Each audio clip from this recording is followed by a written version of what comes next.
वालेकुम रहमतुल्लाहि वबरकातुहू।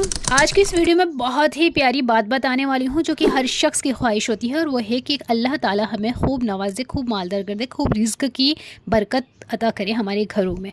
तो मैं आपका कोई टाइम वेस्ट नहीं करूँगी और ना ही कोई ऐसी बात बताऊँगी जो पीर बाबा वाली बातें होती हैं और जिसका कोई ऑथेंटिक कोई दलील नहीं होती है, जिनका कोई रेफरेंस नहीं होता है।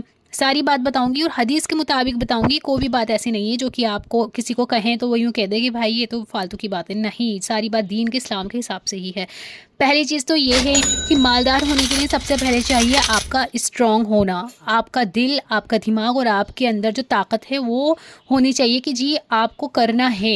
ऐसा नहीं कि आपने सोच लिया बस मालदार हो जाएंगे, कल सो रहे हैं परसों सो रहे हैं, आपका कोई वो ही नहीं है कि आपको कुछ करना है ज़िंदगी में, आपका कोई गोल ही नहीं है। तो ऐसा होना है, अगर ऐसी ज़िंदगी है तो फिर कोई फ़ायदा नहीं है। अगर आपका वाकई एम है और अगर आपको वाकई आपको स्टेप बढ़ना है, आपको आगे चलना है, तो हर चीज़ वक्त और मेहनत मांगती है। हर कामयाबी वक्त और मेहनत मांगती है। बगैर वक्त और बगैर कामयाबी के कुछ नहीं होता, चाहे वो कुछ भी हो। ऐसा नहीं होता है कि आप बैठे बैठे कुछ भी कर लें और मालदार हो जाए। नहीं, उसके लिए आपको थोड़ा सा वक्त निकालना पड़ेगा, और वो भी ज़्यादा नहीं, थोड़ा सा। और मैं इस्लामिक वे बता रही हूँ, दुआ बता रही हूँ जो कि आपको रेगुलर करनी है। ठीक है, तो चलिए अब आते हैं दूसरी बात पे। देखिए, हमेशा कभी भी ये नहीं सोचना चाहिए कि तकदीर में होगा तो हो जाएगा, तकदीर में होगा तो हो जाएगा। जी बेशक तकदीर में जो होगा वो तो होगा ही, लेकिन तकदीर से पहले आपकी तदबीर भी है, उससे पहले आपकी कोशिश भी है। इस्लाम में ये कहा जाता है कि पहले घोड़े को बांधो, बाद में उस पर भरोसा करो। पहले ऊँट को बांधो, बाद में उस पर भरोसा करो। ये नहीं कि आपने उसको छोड़ दिया और आप करो तकदीर में होगा तो हमारे पास खड़ा रहेगा वरना ये भाग जाएगा। ऐसा नहीं होता है। पहले हमें बांधना पड़ेगा, बाद में तवक्कुल करना पड़ेगा। अल्लाह चाहता है कि इंसान भी थोड़ी मेहनत करे, उसका बंदा भी कुछ करे, ताकि अल्लाह ताला उसको दे और खुश होकर दे। बैठने वाले को अल्लाह नहीं पसंद करता है। अगर ताकत है, हिम्मत है और बैठकर वो खाना कमाना चाहता है तो अल्लाह उसको नहीं पसंद करता है। अल्लाह ताला चाहता है मेहनती बंदा बने।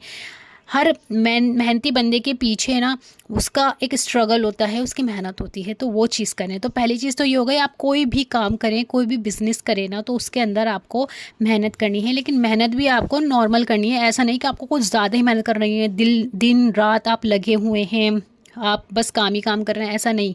थोड़ी बहुत लिमिटेड मेहनत करो, फिर अल्लाह ताला आपको इंशाल्लाह ज़रूर देगा। और उसके साथ है कि आपको 5 वक्त की नमाज़ पढ़नी है। सच में कह रही हूँ, अगर आपने 40 दिन तक 5 वक्त की नमाज़ पढ़ ली तो आपको मालदार होने से कोई नहीं रोक सकता। आप ये खुद आजमा के देख लीजिएगा। 40 दिन बराबर आपको 5 वक्त की नमाज़ पढ़नी है, चाहे आप औरत हैं, चाहे आप मर्द हैं, चाहे आप बच्चे हैं, चाहे आप नौजवान हैं, चाहे आप ज़्यादा उम्र के भी हैं, लेकिन आपको 40 दिन तक 5 वक्त की नमाज़ पढ़नी है।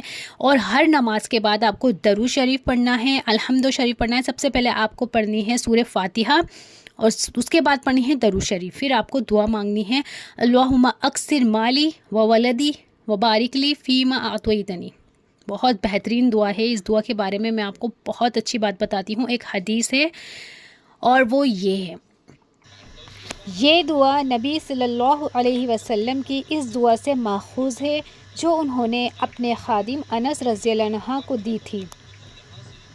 इसके मायने हैं, ए अल्लाह मेरे माल और औलाद में इजाफ़ा फ़रमा और जो कुछ तूने मुझे दिया है उसमें बरकत अता फ़रमा। अनस बिन मालिक रज़ियल्लाहु अन्हु कहते हैं, तो अल्लाह की कसम मेरा माल बहुत है और मेरे बेटे और पोते 100 से ज़्यादा हैं। इसका हवाला है सही बुखारी और सही मुस्लिम। नंबर भी आपके सामने मेंशन है। आप इस दुआ को दिन में कई मरतबा पढ़ सकते हैं। अल्लाह ताला को ताक नंबर पसंद है, जैसे 1, 3, 5, 7। तो अगर आप इसकी क्वांटिटी भी रखते हैं तो बेहतर है। बाकी आप इसे चलते फिरते पढ़ते रहा करें, इंशाल्लाह बहुत फ़र्क होगा।